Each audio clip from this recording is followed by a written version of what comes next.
dues from them, they won't be needing money from anybody to run an election. Are you speaking empirically?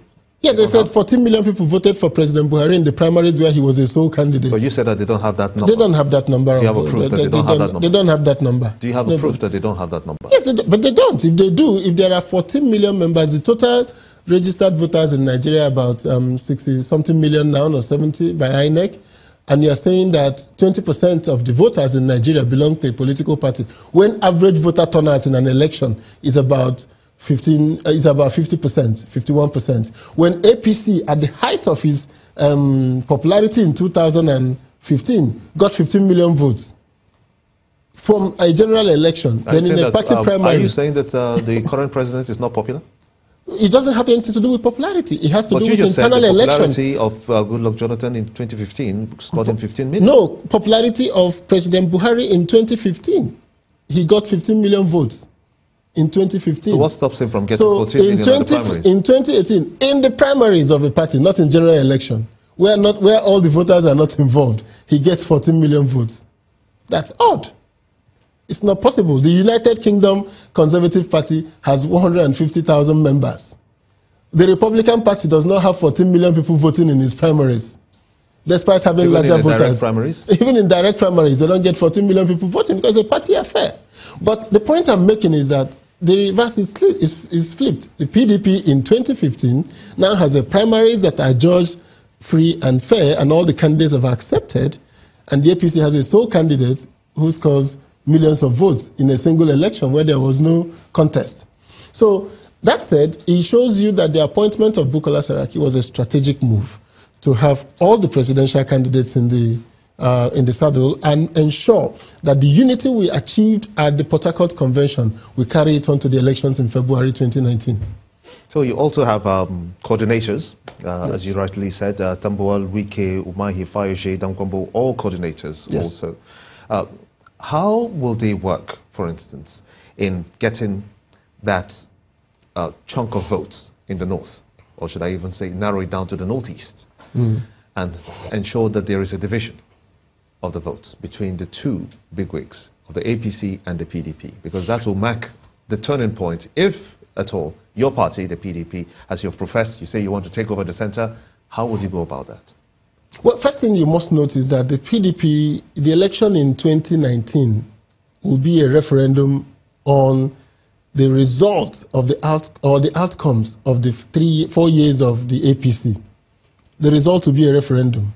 So when you look at Nigeria's economy, when you look at Nigeria today, and you look at the results, we'll be staring everybody in the face. Because in the last 2 years, in the last 3 years, the APC has maintained a narrative of nothing was done in the last 16 years of the PDP, 15 years of waste. But I said, in 16 years, the PDP inherited an economy with foreign reserves of about $3.8 billion and handed over $30 billion to the APC when you were handed over in 2015. Are you speaking of worst of the worst? Am I speaking of? Speaking of worst of the worst? No, I'm speaking of the Nigerian people cried out that the PDP largely has destroyed the country for 16 years, and you say that you handed over to an APC with, yes, better economic indices. Yes, and now, far better, I'm stronger, asking you, double the economy. Is it worse to worse? No, it is what I call voter fatigue.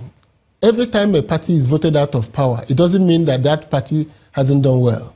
It didn't mean that Obama didn't do well in America and that was why they voted for Trump. No, there were people who felt, and genuinely felt so, that they were excluded in the economy. There were people who complained that the economy was not working well for them in the United States and voted for Trump. It didn't mean that the facts about the rise in the American economy started under Obama was not true. So the reality of the Nigerian economy of 16 years of PDP is a matter of fact. It's not a matter of opinion. It's fact that our economy the decade of the 1990s was a wasted decade for Nigeria. The economy was growing at 2%. We left it at growing at 6 to 7%.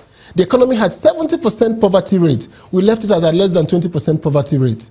The economy had no savings. We left it with an excess crude account. The economy had no institutions fighting corruption. We left it with 2 institutions, the EFCC and the ICPC. The economy had no the NIPP projects were nowhere to be found in the economy. We left Nigeria with about 12 NIPP projects, power projects, to generate power. It is on record. I mean, it is the reality that the economy we handed over, the GDP of that economy at $550 billion, was far more diversified, that the growth was from the non-oil economy. There was no telecom industry in Nigeria before PDP took over, and it is thriving today. 80 million lines are available today. There was no Nollywood industry when PDP took over Nigeria. See where Nollywood has gone to today. There was no Channels TV, as you know it. The airlines, the banking consolidation, total deposits in Nigerian banks today is almost, loans to private sector in Nigeria is about 25 trillion. No, Channels TV is older than the PDP. Just to push that in. No. Channels TV as we know it today. No, of course. Yes. We started 21 years ago. Yes. So Channels TV as we know it. Years. No, PDP is about 20 years now. PDP is about 20. PDP was started in 1998. It was about the same time that it came on board. PDP came in 1998. Just to clarify it, the Channels TV has been in existence before. No, it's just 1 year older than the PDP. So it is. So the point I'm making is that if all the indices, all the growth we have seen in Nigeria, all the metamorphoses that I've seen in Nigeria are matters of fact. So, but the voters have a right to be tired of a party, of a brand, and voters do that. Cars come out and people get tired of a brand and you remake. So